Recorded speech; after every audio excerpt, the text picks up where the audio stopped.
है आप सभी का मेरी इस नई वीडियो में। और आज मैं आपको बताने वाली हूँ किस तरीके से आप कैमरा साउंड को बंद कर सकते हैं Oppo A52 के मोबाइल में।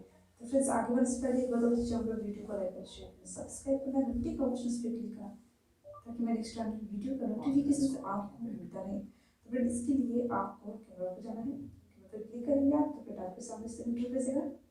यहाँ पर आपको थ्री लाइन का ऑप्शन प्लस पे क्लिक करेंगे।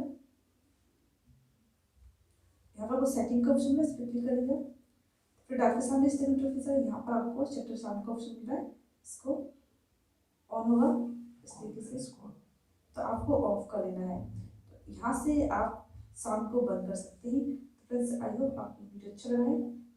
लाइक करना, शेयर करना, सब्सक्राइब करना, घंटी का ऑप्शन पे क्लिक करना ताकि मैं नेक्स्ट टाइम वीडियो का नोटिफिकेशन आपको मिलता रहे।